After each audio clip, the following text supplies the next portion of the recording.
Yes.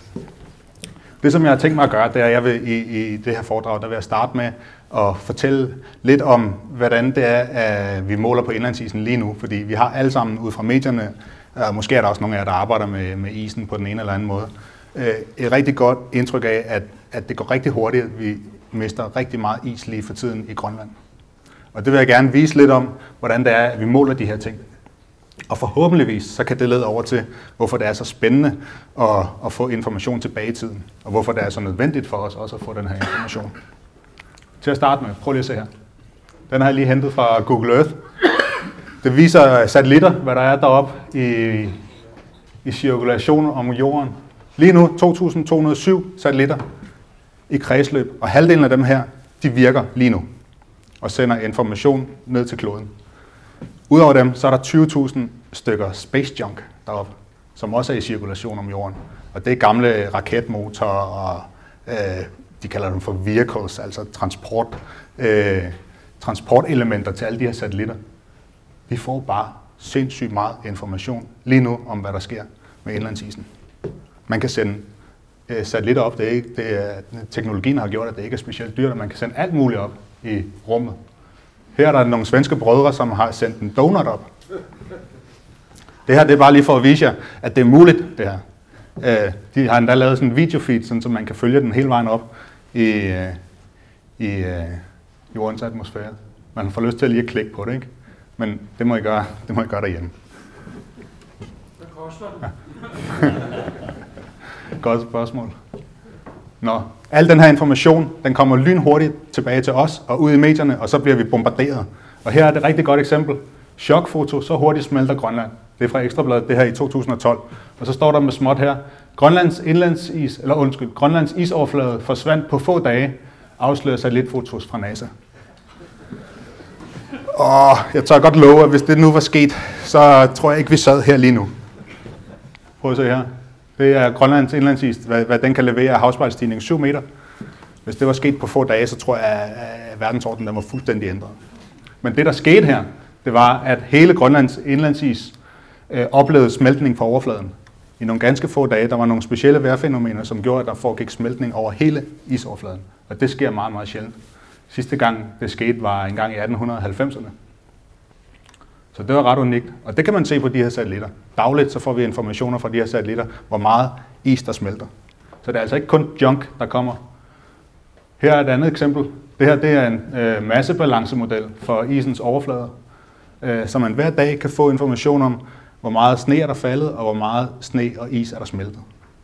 Og det er jo vildt interessant, at vi kan få de her informationer nu. Tilbage i tiden var det jo nærmest umuligt. En anden ting, man kan se, det er albedo. Og det er, hvor mørk isen er. Og der kommer også nærmest daglig information om det. Så er der nogle andre satellitter, som kan måle på havis. Og det synes jeg også bare er vildt fascinerende. De plots, jeg viser jer her nu, det kommer fra noget, der hedder Polarportalen, som er en sammenslutning af en masse danske organisationer, som måler og lægger de her data ud næsten dagligt. Her har vi havisudbredelsen i går, og vi kan endda også se tykkelsen. Det er noget helt nyt. Så nu er det ikke bare kun udbredelsen, vi kan også se tykkelsen. Og tykkelsen er ret vigtig, fordi når der sker smeltning, så er selvfølgelig den tynde is, den forsvinder meget hurtigere end den tykke. Og det er noget af det, som man kan se i det arktiske ocean, det er, at isen den bliver bare tyndere og tyndere. Så ikke nok med, at den bliver mindre, den bliver også tyndere og tyndere. Så har jeg lige taget sådan et billede af en sæl med her. Det er altså også bare et udtryk for, at forskerne de bliver mere og mere kreative i den måde, vi kan få informationer på. Det er vildt vigtigt at få information fra fronten af en kælvende gletsjer, hvordan er de havstrømme, der kommer ind der. Men det er sindssygt farligt at måle.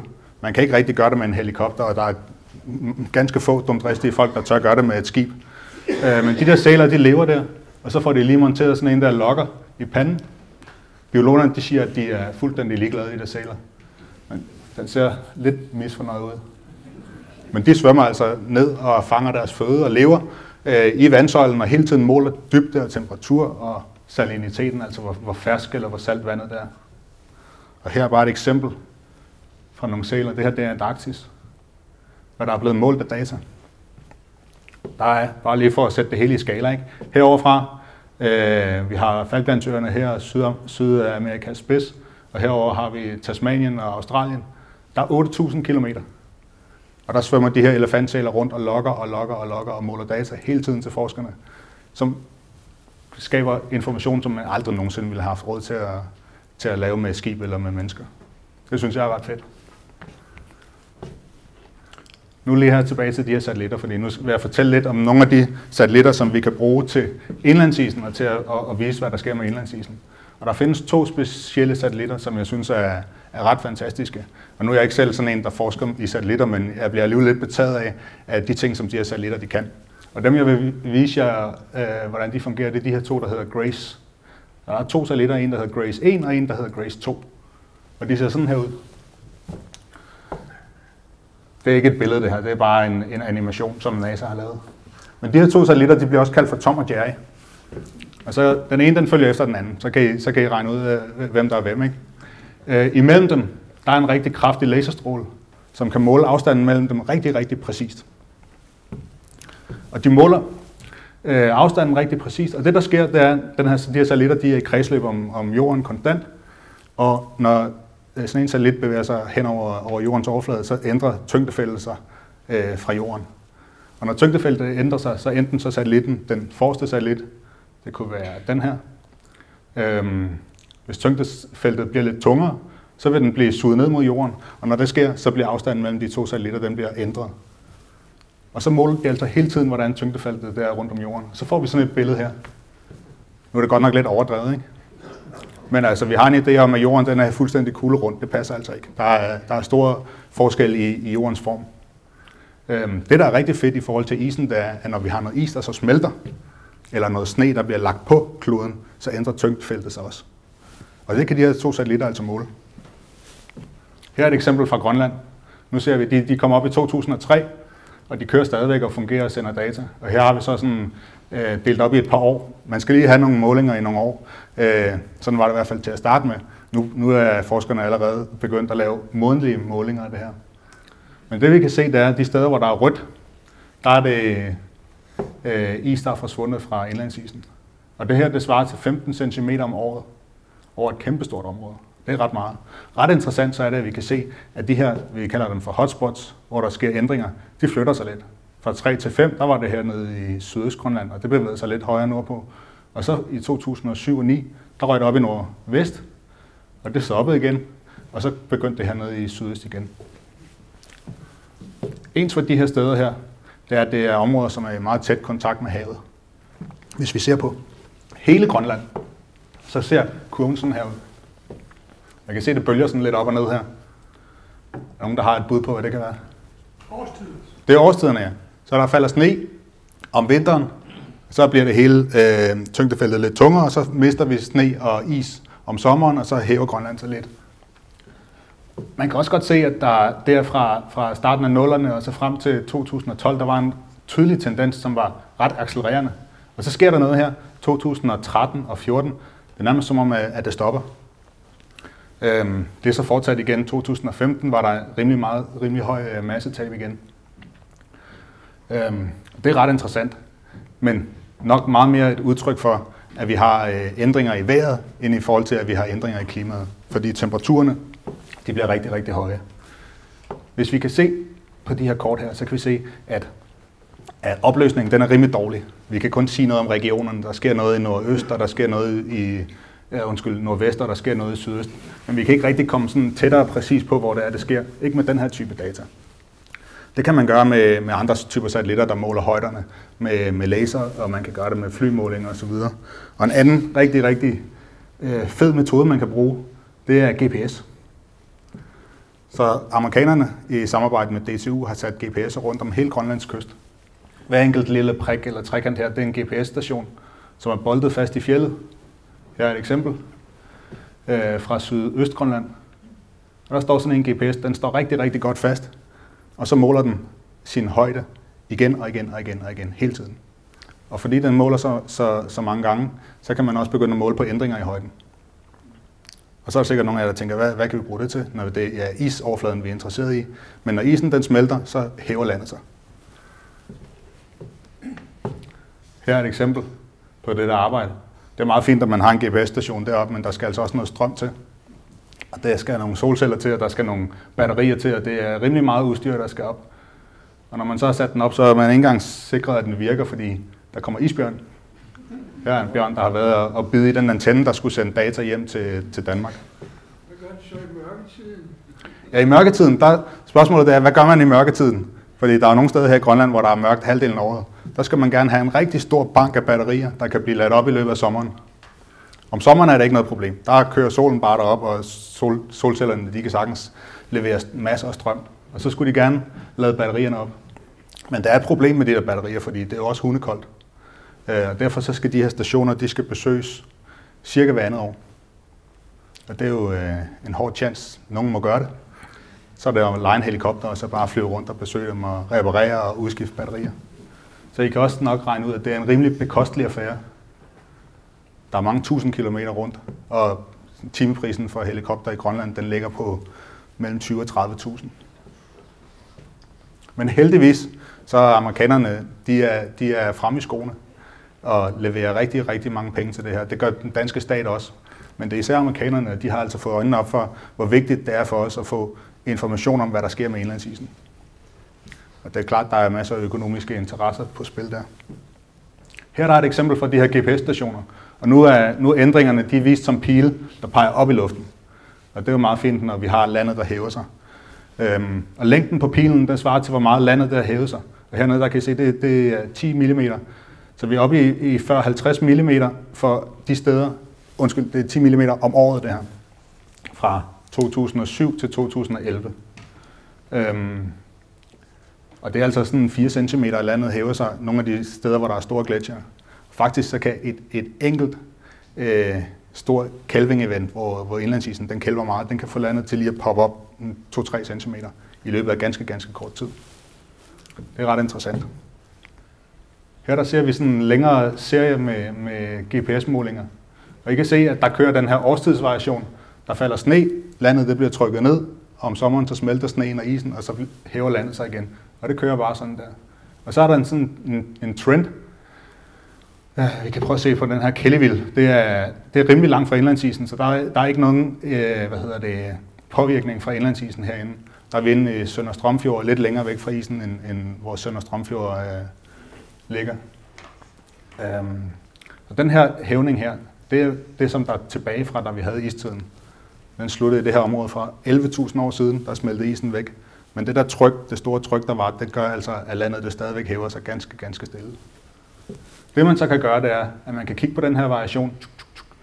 Og når der er noget, her er der et eksempel fra Helheim. Her der har vi den fine årstidsvariation, og pludselig så passer målingerne ikke på den her normale landhævning. Og alt hvad der ligger over her af hævning, det er altså hævning, som skyldes istab. Og det er jo vildt fedt, at vi har de her målinger. De bliver sendt via satellit direkte fra de bliver målt. Lige med det samme, så bliver det sendt op til en satellit tilbage til København. Så skulle der ske noget, der kan være, der sker noget lige nu, når vi sidder her. Det er måske ikke så sandsynligt, for smeltningen er ikke gået i gang endnu, men til sommer kunne det være, at der sker en kæmpe stort event, hvor et stykke af Grønland hæver sig rigtig kraftigt, så får vi besked lige med det samme. Det synes jeg er ret fedt. Danmark, det er præcis det samme. Vi har også sådan en GPS-net i Danmark, som måler hævning og så videre. Og bare det, at vi får et højtryk eller et lavtryk ind over landet, det gør altså, at skorpen den lige ændrer sig en lille smule. Det er ret interessant. Nå, hvis vi nu tager alle de her målinger, det er både fra GRACE-satellitterne, og det er fra GPS-satellitterne, og GPS-stationerne, og så er det fra alle de andre satellitter og alle de forskellige målemetoder, der findes, så ser indlandsisens massetab, den ser sådan her ud. Og den her graf, den er måske lige lidt kompliceret, men herude der har vi gigaton per år. Og her der har vi årene, og hver enkelt lille prik her, den repræsenterer et studie af indlandsisens massebalance. Og på y-aksen, der har vi usikkerheden på studiet. Der er altid en usikkerhed forbundet med de her målinger. Sådan er det. Og så har vi perioden, der er blevet målt. Men ens for dem her, det er altså, at der er en rimelig tydelig trend, som bare går opad. Nu har jeg for sjov lige sat nogle andre tal på herude, og det svarer til liter vand per person på kloden om året. Vi snakker om, at indlandsisen mister 300 gigaton om året, og det er jo bare et eller andet fuldstændig abstrakt tal for de fleste. Men det svarer faktisk til 40.000 liter vand per person på hele kloden hver eneste år. Og det er ret meget, altså. Synes jeg. Det svarer også til global havspejlsstigning, som bare hele tiden får verdenshavet til at stige. Det synes jeg er ret interessant. Det her, det er den periode, hvor vi har gode, pålidelige studier, som fortæller os, hvordan det går med indlandsisen. Og læg nu lige mærke til, at vi starter hernede i starten af 90'erne, der sker stort set ingenting. Indlandsisen mister masse, men det er ikke særlig meget. Og så går det bare opad. Så kan det godt være, at der er nogen, der siger, 2013, der var ikke noget massetab. 2014, der var heller ikke særlig meget massetab. Og 2015 var der en lille smule. Så hvis vi lavede en prik for de 3 år, så ville den ligge hernede et sted. Og det er også rigtigt. Men lad os nu vente og se, hvad der sker med de næste prikker.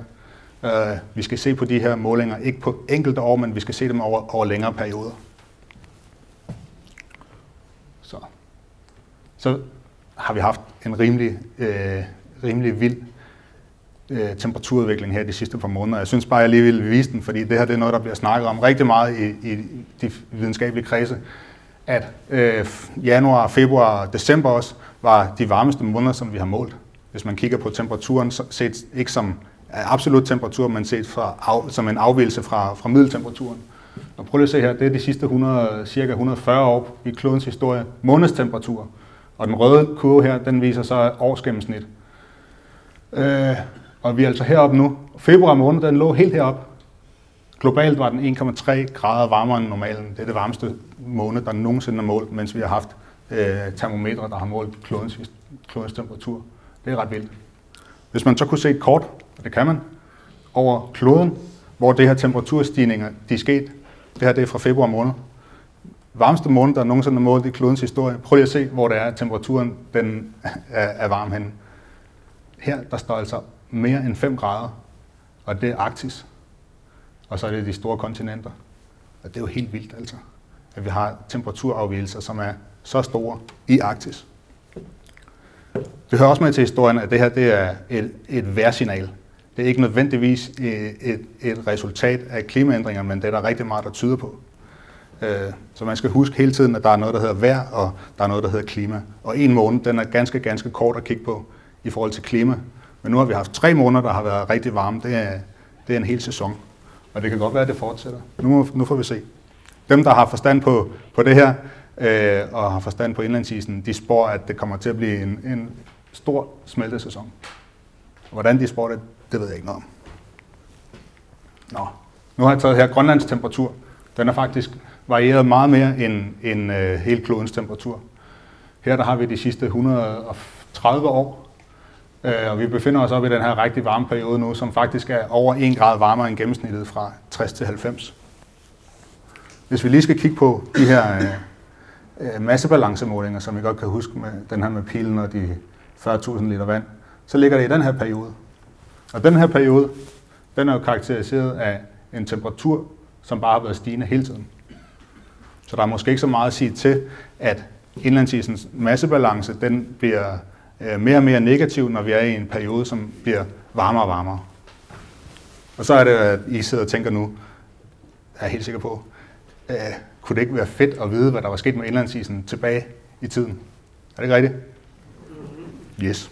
Det synes jeg også er mega fedt. Og prøv lige at se. Nu synes jeg, det begynder at blive rigtig sjovt. Fordi der findes måder, vi kan sige noget om indlandsisen tilbage i tiden. Og en af dem, det er de her gamle ekspeditioner.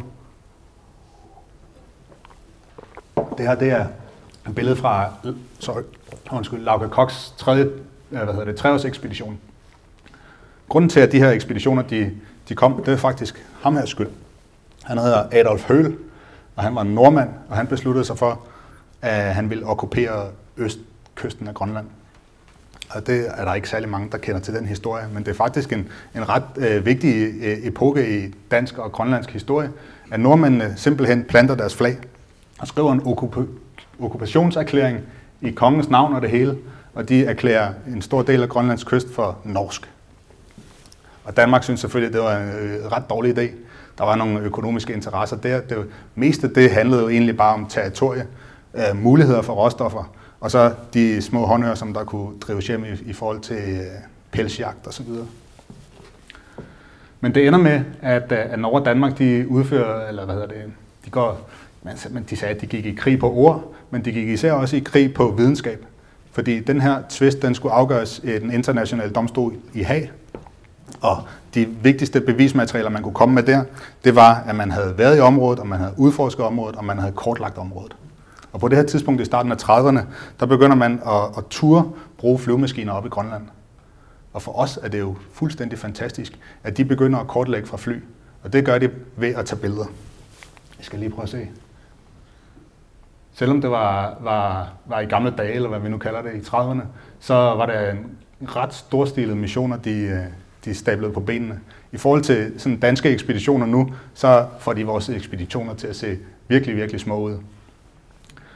Der var rigtig mange, flere hundrede mand med, masser af grønlændere involveret, og så havde de flyvemaskiner fra den danske flåde, og de her seje gutter, som skulle flyve dem. Det var sådan nogle åbne Heinkel-fly, og det var bare på med den lille læderhat der, og så op i 3.000-4.000 meters højde, og så blev der bare fotograferet.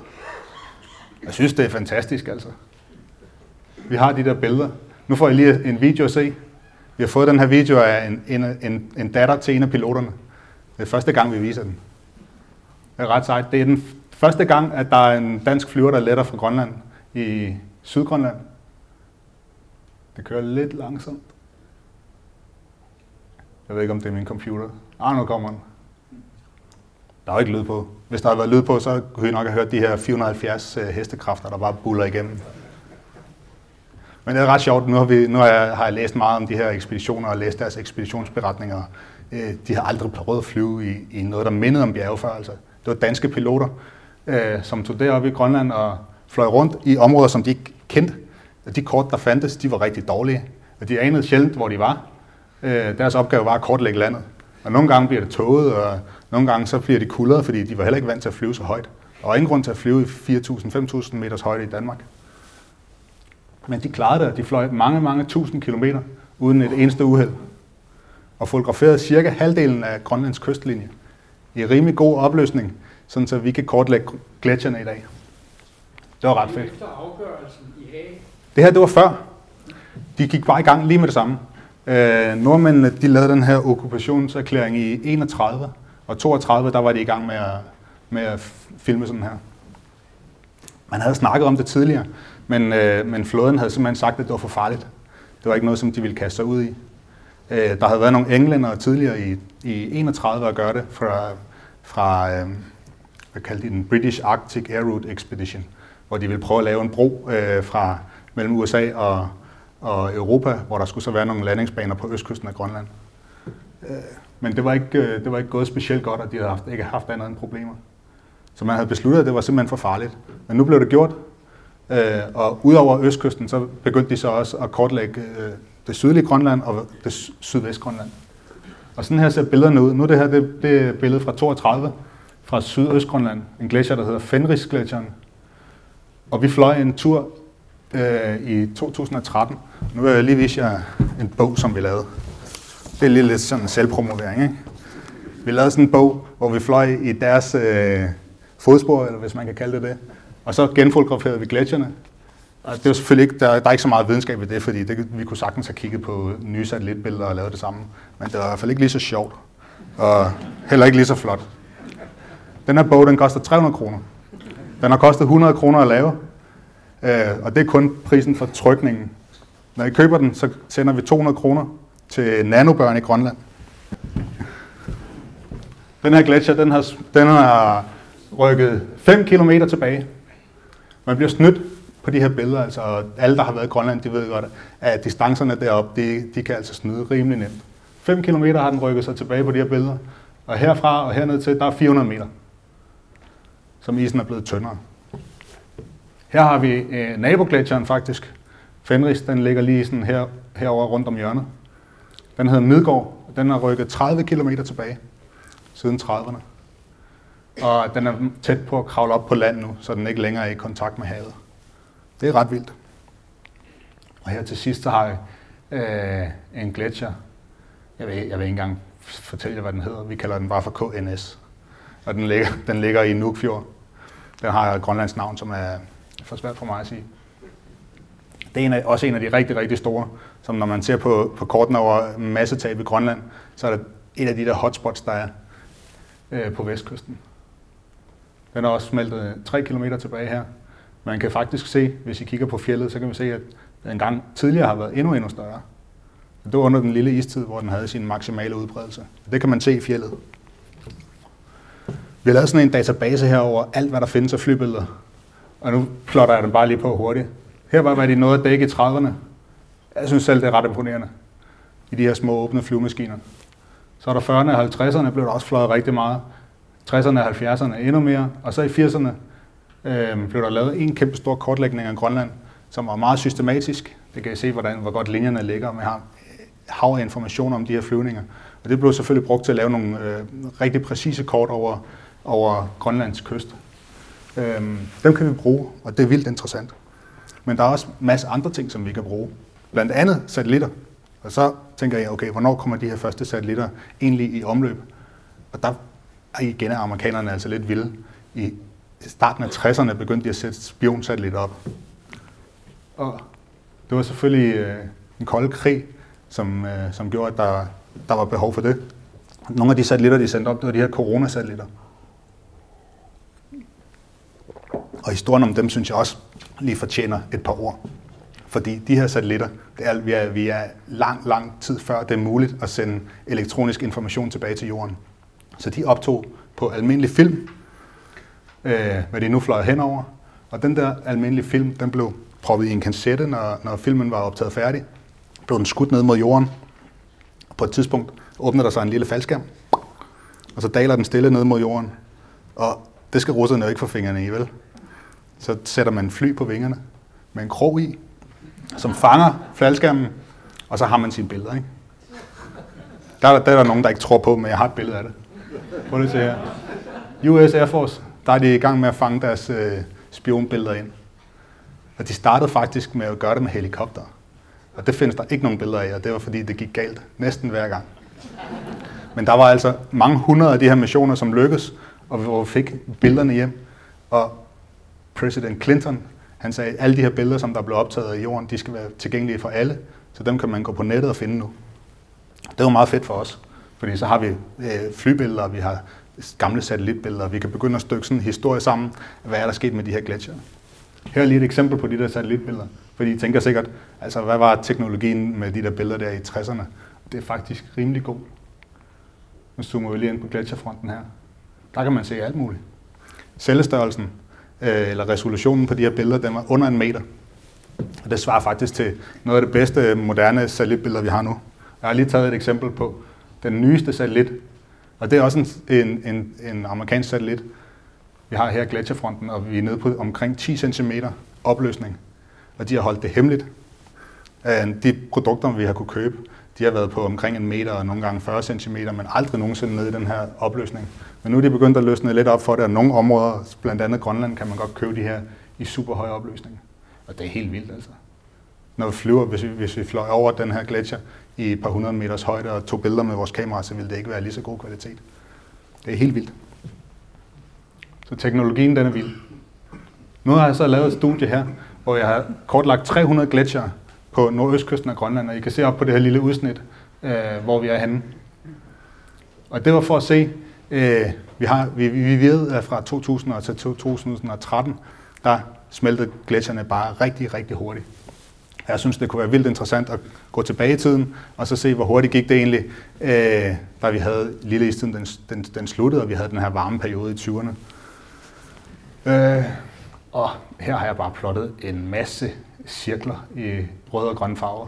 De grønne, det er gletsjer, der vokser, og de røde, det er gletsjer, der smelter tilbage. Og jo større cirklen er, jo mere vokser den, eller jo mere smelter den tilbage. Og overblikket her, det er ikke særlig godt. Men I kan se, i hvert fald der i 60'erne og 70'erne, der er godt nok mange, der vokser. Det er altså perioden, som også bliver kold. Det er jo ret interessant. Nu viser jeg det på en anden måde her. Vi har 1910 her, 1930 og så 2013 heroppe. Og så har vi tilbagesmeltningsrater, som kommer op over 30 meter i den her tidlige periode. Hosa! Det er meget, meget hurtigere, end hvad der sker her de sidste 13 år. Det er sgu da ret interessant, altså. Det er også interessant, at det her det er jo bare et gennemsnit, ikke? At faktisk så stopper afsmeltningen fuldstændig. Det var den periode, hvor der var rigtig mange gletsjere, der voksede. Undskyld her. Jeg blev sgu egentlig ret overrasket over det her. Jeg havde forventet, at de sidste 13 år, det ville være kæmpestor afsmeltning, og ikke særlig meget ned gennem den tidlige periode. Men der må være andet end bare temperatur, der spiller ind. Fordi hvis vi kun kigger på temperaturen, så ser temperaturkurven sådan her ud. Og det her, det er årsmiddeltemperaturen. Og det er rimelig koldt i den her del af Grønland. Gennemsnittet er de der minus 9, 10, 11 grader. Og det er meget, meget varmere her. Så kigger vi på nedbøren, og pludselig så kan vi se, at der sker altså noget her. I den tidlige periode, der havde vi en meget lav nedbør, og nu begynder vi at få en højere og højere nedbør. Men med til den her historie, der hører også, at når gletsjerne de smelter tilbage, så trækker de sig op i landet. De har været rigtig store under lille istid, ligget nede i dalene, og der har de trukket sig hurtigt tilbage. Og nu er vi kommet i en situation, hvor de trækker sig op i landet. Og jo højere op vi kommer, jo koldere bliver det. Så noget af den her globale temperaturstigning, den bliver også afløst af, at gletsjerne de kommer op i højere luftlag, som altså er koldere. Men nedbøren, den har en stor betydning. Den kan altså bremse en del af den her smeltning, men den kan tydeligvis ikke bremse det nok til, at der ikke smelter.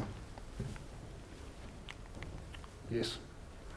De gletsjer, som jeg viste jer her, det var små gletsjer, men det er virkelig indlandsisen, der batter meget. Nu skal jeg prøve at se her. Det her det er Helheim-gletsjeren. Det er den næststørste gletsjer, eller næst hurtigste gletsjer i Grønland. Og det er altså sådan her, at man kan miste rigtig, rigtig meget masse. Og det har jo ikke særlig meget med smeltning at gøre. Det er en kælving. Og sådan er den her i Vents. Det er tit sådan nogle, vi ser i fjernsynet, som et symbol på klimaændringer. Og det er det selvfølgelig også, men det er overhovedet ikke usædvanligt. Det her, det sker hele tiden. Man skal være heldig for, at man ser det, men det sker hele tiden. Bare lige til skala, så er der 6 kilometer over her, og isen den er omkring 120 meter høj. Så det er altså en ordentlig klods, der er knækket af her. Hvor lang tid varede din video? Den er skruet op 20 gange, så det her det varede cirka 1,5 minut. Og da vi stod der rystede fjeldet. Og det larmede som kæmpe stort tordenvejr.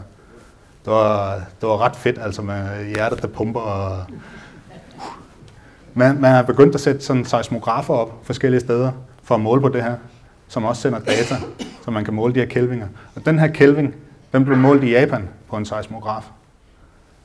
Det synes jeg skulle være ret vildt, altså. Men det er... Altså, isen her over vandoverfladen, den er 120 meter. Og så er der cirka 7 gange så meget under vandoverfladen. Og den, der knækket af her, den var cirka 1 kubikkilometer. Sådan en terning på 1 kilometer gange 1 kilometer. Når det så sker, så popper landet lige op. Først så ryster det lidt, og så popper det op. Det er altså nogle af de ting, vi kan måle. Men det er altså her, hvor der kan ske ændringer med Grønlands indlandsis rigtig hurtigt. Fordi når det her sker, ja. Det forstår jeg ikke. Ja. Der sker jo ikke nogen ændringer med massen, fordi den der falder af. Hvorfor går jorden så op? Det skal jeg fortælle dig. Når den her den knækker af, den står på grundfjeldet. Og når den knækker af, så er der ikke noget tryk på grundfjeldet længere. Oven i købet, når det så sker, så mister den noget af det her stress. Den virker lidt som sådan en stopklods. Og når den er væk, så den is, der kommer bagfra, den kan flyde hurtigere ud. Så hver gang vi har sådan en stor kælving som det her, så vil indlandsisen, den vil flyde hurtigere. Indlandsisen lige lokalt her, den vil flyde hurtigere. Og det kan man måle meget præcist. De folk, som har GPS'er, de sætter også GPS'er op på isen. Og hver gang der er en kælving, så kommer der hurtigere flow af is. Og så mister vi masse fra indlandsisen. Yes. Nu har vi lavet et andet studie, hvor vi vil prøve at kigge på hele indlandsisen og tage det her tilbage i tid. Og der kunne vi også bruge de her historiske billeder, fordi de der billeder fra 40'erne, fra den store samling af billeder, som jeg viste jer, de er optaget super høj kvalitet, og vi kan måle højder i dem. Så vi har lavet sådan en 3D-model. Og noget af det, I kan se, det er de der trimlines, altså den tidligere overflade af isen under en lille istid. Man kan se dem ret tydeligt i landskabet. Alle, som har været i Grønland og bevæget sig i nærheden af gletsjer, de kan se de her linjer i landskabet, hvor isen har været større, end den er nu. Og dem har vi kortlagt, og så kan vi målt på det, hvor meget masse, der er forsvundet. Nu er det ikke kun tilbagetrækning, men nu er det altså masse fra hele indlandsisen, fra hele Grønland, fra 1900 og så frem til nu. Og de her seneste målinger, det er jo fra satellitter og fra fly, og dem kender vi ret godt. Men det, der var interessant at se, det er den tidlige periode her. Jeg skulle have lavet det her kort lidt større. Men det, der er sjovt at se på det her kort, det er, at det er mange af de samme steder. Helt tilbage fra 1900 og så frem til nu, det er Jakobshavn, det er Helheim, Kangerlussuaq, så er det nordvestkysten og sydøstkysten. Så er der også nogle nye områder, og det er ret interessant. Det er især heroppe på nordkysten, og så er det nordøst i strømmen. Prøv lige at se der. Der skete ingenting i 83 år. Ingenting her fra 83 til 2003, og pludselig så begynder der at ske noget heroppe. Det er havisen, den forsvinder. Isen, den begynder bare at accelerere. Det er altså interessant. Det er nogle af de største gletsjer, vi har i Grønland, som har ligget heroppe, og der er ikke sket noget som helst. Når man går derop, det lille istids randmoræne, den er præcis det samme sted, hvor den hele tiden har været. Gletsjeren står lige op ved den. Men det er altså ændret sig nu. Hvis vi plotter de her 3 perioder, og nu det er jo så bare et gennemsnit af, hvor meget masse, der er mistet i løbet af de her perioder. Så kan vi se, at de første 2 perioder, det var nogenlunde det samme. På omkring 75 gigaton per år. Og den seneste periode her, der var lige godt 180 gigaton per år. Så der er altså sket en acceleration i massetabet. Det er blevet mere end dobbelt så stort. Og så er det sjovt, at vi kan begynde at kigge på, hvor kommer den her masse egentlig fra. Er det smeltning, fordi lufttemperaturen bliver højere, eller er det Kelvin, som vi snakkede om lige før?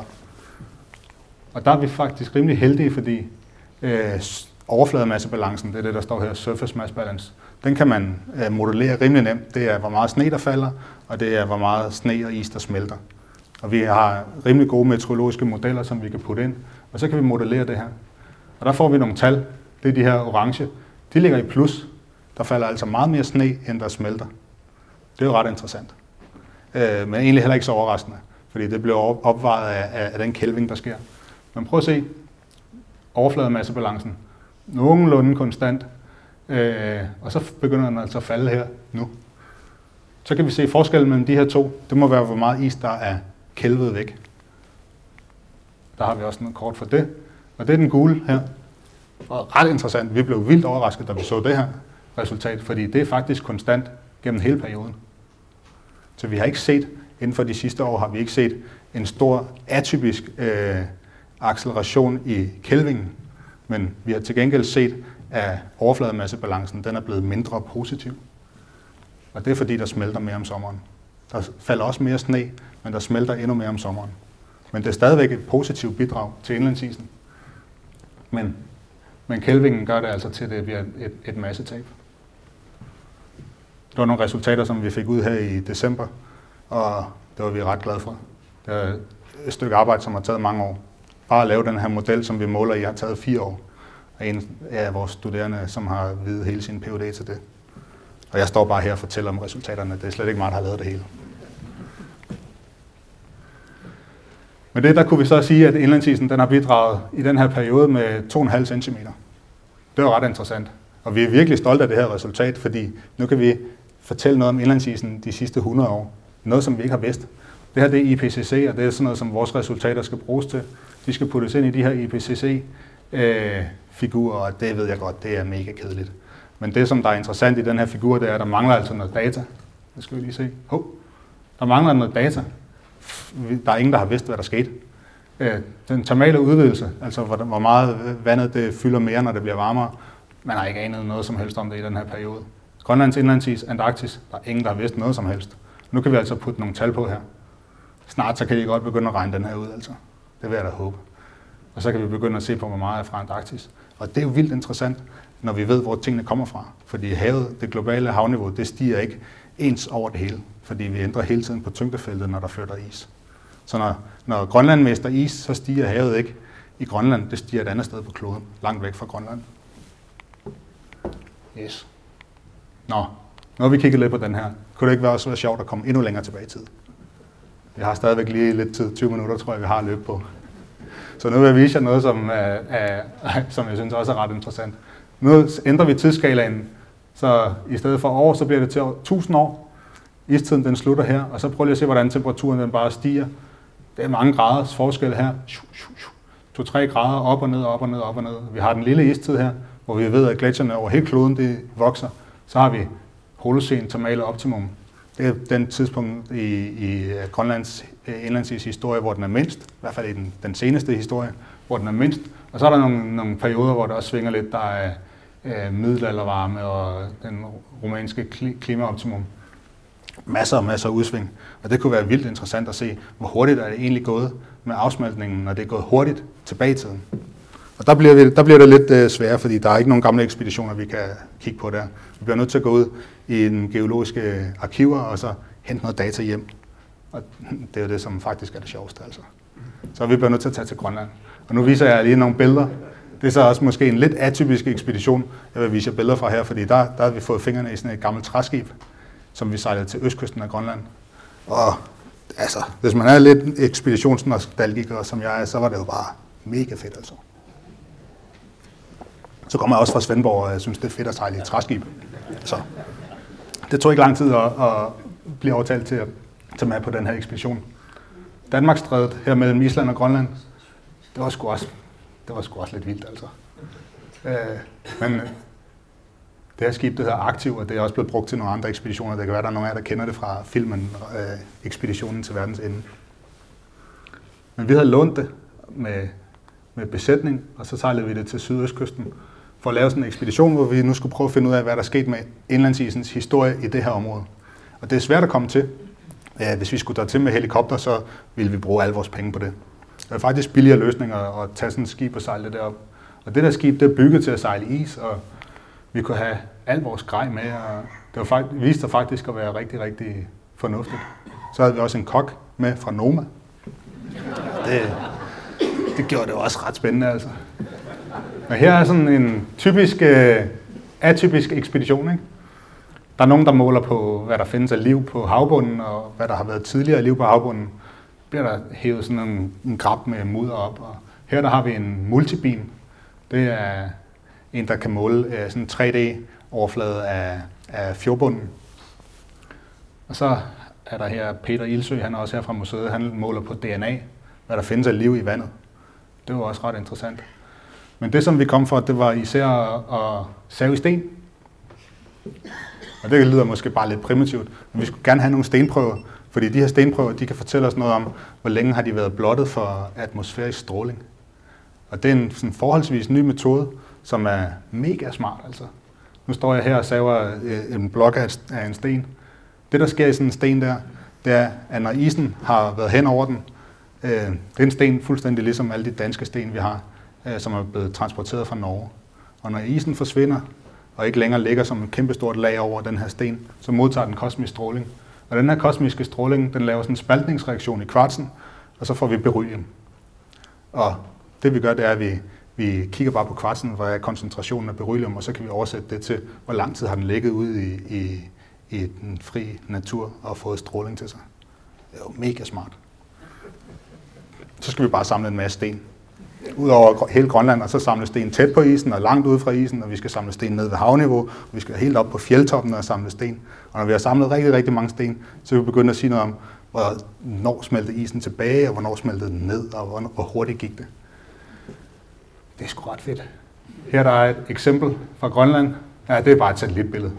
Det jeg vil vise jer med det, eller fortælle jer med det her, det var, at de steder, hvor det går gået hurtigt, det er de steder, hvor isen den løber ud i nogle fjorde. Da istiden den sluttede, der var hele Grønland det var dækket af is. Muligvis var der nogle ganske få lommer, hvor der ikke var is, men ellers så var hele Grønland dækket af is langt ude på havet. Flere 100 kilometer ude på havet. Og på et tidspunkt så smelter isen tilbage og når kysten, og så begynder landet at blive isfrit. Og det går rigtig, rigtig hurtigt, de her fjorde. Og det skyldes tydeligvis, at der er en stor kælving der. Når vi så måler på hastighederne, hvor hurtigt skete det dengang, hvor vi går fra noget, der var rigtig, rigtig koldt, til noget, der blev rigtig varmt ret hurtigt, så er der nogle hastigheder, som slet ikke kan hamle op med de hastigheder, som vi ser lige nu. Det er jo ret interessant. Hvis man er på områder af indlandsisen, hvor der ikke er nogle fjorde, hvor isen den bare stopper på fjeldet, så passer hastighederne faktisk ret godt med de hastigheder, som vi ser nu på de samme områder. Så der er altså også noget, der tyder på, set over en længere tidsskala, så de her gletsjere, de er altså begyndt at rykke. Det kan godt være, at det er en tidsskala, som er over 100 år, at det er sket. men de rykker meget, meget hurtigere nu, end de gjorde, da istiden den sluttede. Så har vi en anden ting, vi også skal gøre, når vi er ude. Og det her, vi kalder dem for tærskelsøer. Det er bare et udtryk, vi selv har opfundet, fordi vi vidste ikke, hvad vi ellers skulle kalde dem. Men hvis vi kigger på isen lige nu, så får vi smeltevand. Det her det er fra Frederikshåb Isbling på vestkysten. Hver sommer så smelter der vand på overfladen. Det er der slet ikke noget odiøst i. Og det her smeltevand, det skal væk. Og nu løber det ud i fjorden her. Der er en lille fjord her, og så løber det ud i en større fjord. Og alle, som har set sådan noget her, de kender godt til det her mælkehvide vand. Det er fyldt med rigtig finkornet sediment. Det kan vi bruge, det her sediment. Især hvis vi kan finde en sø, hvor der er kommet smeltevand i tidligere. Og nu har vi et godt eksempel her, der har vi lille istid. På et tidspunkt, der var den her isrand, den stod heroppe, og der løb smeltevand altså ned i den der sø der. Så skal vi bare ud til sådan en sø, og stikke snablen ned og få nogle sedimenter op. Og så kan vi se, sådan her ser sedimenterne ud. Det her nederste, det er inden isen den kommer frem til søen. Og ovenover så bliver det til sådan noget rigtig, det er bare meget, meget fint ler. Det her nede, det er pludder, ligesom en dansk skovsø. Rigtig mudret og meget, meget løst og fyldt med vand. Og den her overgang, man behøver ikke en fin kandidatgrad for at kunne finde den der overgang. Vi skal bare finde noget organisk materiale her, et eller andet lille blad, eller en kvist, eller nogle dyr, som vi kan datere, og så ved vi lige præcis, hvornår isen kom herud til. Og er vi heldige, at det fortsætter, og der på et tidspunkt kommer mudder herop igen, så kan vi også finde ud af, hvornår isen den kom væk igen. Og det er jo bare rigtig fint, så skal vi bare ud og samle en masse søer. Og det har vi så gjort. Og ja, det er også et stort arbejde, og også mega sjovt altså. Det er også grunden til, at vi gider at gøre det altså. Så vi tager til Grønland. Lidt besværligt arbejde er det, fordi vi skal ud på sådan en sø, og vi bygger en kæmpe stor flåde, og nogle gange er der 10 meter dybt, og nogle gange er der 50 meter dybt, og det hele det foregår med hænderne, der er ikke noget med nogle maskiner. Og hvert år, så bliver vi mere og mere dovne. Jeg er ked af at indrømme det, men det gør vi altså. Så sidder vi i lejren om aftenen, og så snakker vi om, hvordan kan vi gøre det lidt mere effektivt. Og så det ene år, så er der en, der siger, men skal vi ikke prøve, kan vi flytte den der flåde med en helikopter? Så behøver vi ikke at bære den og skille den ad og sådan noget. Og så kan det være, at på en uge, vi kan nå 2 eller 3 søer, i stedet for bare 1 sø. Så gør vi det. Så næste år, så siger chefen, skal vi ikke gøre det endnu mere effektivt? Og så, jo, men hvad hvis vi nu tager vores boregrej, og så bare kaster ud fra helikopteren? Blub. Og så kan vi få prøverne op på den måde, og så prøver vi det, og det gik virkelig dårligt. Vi testede det derhjemme, og det gik rigtig godt. Men når vi kom op til de der søer i Grønland, der var det bare der var fyldt med sten, og vi måtte rimelig hurtigt afbryde det, og så gå tilbage til den traditionelle metode. Og så prøver vi noget nyt. Vi har en chef, der er rimelig åben over for nye idéer. Her der har han proppet nogle vinger på en gummibåd, og så flyver vi bare afsted. Og den havde vi med her til Sydøstgrønland. Og nu bliver det filmet jo, det her. Men ja, her der sidder så vores kollega fra Aarhus. Han fik en tur, og der viste sig, at der var lidt turbulens der. Men det smarte, det er jo, at vi kan komme rundt til søerne rimelig hurtigt og nemt og lande. Vi skal bare helst være vindstille, og vi havde Jeppe Møhl, han har prøvet det her før, og en fantastisk fyr, som har rækket det her op. Og så en lille udrækker der, og så kunne vi stå der og banke vores rør ned i sedimentet og trække det op, og så flyve videre til den næste sø. Og det fungerede bare vildt godt altså. Men jeg tror ikke, vi kommer til at gøre det igen. Vi havde glemt at spørge om lov. Nej, det er ikke den hele historie, men der er selvfølgelig også nogle ting og sager, som kan gå galt her, og vi skal også passe på og så videre. Men det var sjovt, og det er i hvert fald også sjovt at se de her film altså. Her er så et eksempel på, hvordan det kan bruges, det her. Og det er mega åndssvagt graf at vise. Men vi har 1000 år hernede, og så har vi nogle perioder, som er gule. Og det er perioder fra hele den sydlige del af Grønland, både øst og vest, hvor isen den er mindre, end den er nu. 2 store perioder. Der er den her periode, som vi kalder for HTM, den holocene termale maximum, hvor det var 2-4 grader varmere end nu. Og så var der middelaldervarmeperioden, hvor det var også 2 grader varmere end nu.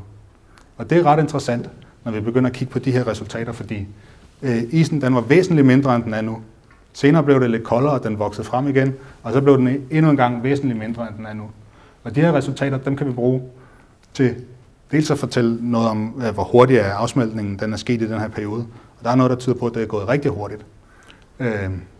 Så giver det os jo en indikation af, at den temperatur, som vi nærmer os, for der alt tyder på, at temperaturen den kommer til at stige. Og 2-4 grader, det er noget, som vi kommer til at ramme forholdsvis hurtigt. 2 grader, det kommer til at være i mange af vores levetid. Så det kan give en indikation for, hvad det er, vi kommer til at møde i fremtiden. Det vi kan bruge de her resultater til, det er så også at vurdere de modeller for indlandsisens udbredelse under Holocæn. Og her er 2 eksempler. Og det viser også lidt om nogle af de der udfordringer, som den del af videnskaben står overfor. De her linjer de viser 2 forskellige modellers bud på, hvor stor var indlandsisen, da temperaturen var 2-4 grader varmere end nu. Og I kigger på det, og så tænker I, det ser da godt nok ringe ud. Prøv at se hernede. Den var større end nu på sydøstkysten. Det siger den ene model i hvert fald. Og så var der virkelig meget, der var væk på vestkysten. Og vi kan så med de her data, som vi skaffer, så kan vi teste de her modeller og sige, hvad for nogle modeller rammer virkeligheden godt, fordi nu har vi faktisk et bud på virkeligheden. Hvor skal isen være væk, og hvor skal den være fremme på Grønlands kyst? Og så kan vi sige, hvad for nogle modeller, der er de bedste. Og de bedste modeller, de sagde, er under HTM her 3.000 år lang periode. I gennemsnit per år, der er smeltet mere end 1000 gigaton, 100 gigaton per år i den her lange, flere tusindårige periode. Det er rigtig, rigtig meget vand, der er forsvundet i den her periode. Og det er en fantastisk indikation for, hvad vi kan komme til at opleve i fremtiden. Det er egentlig det arbejde, som vi laver. Og med det, så tror jeg vil sige tak for i dag. Den der sidste... Ja.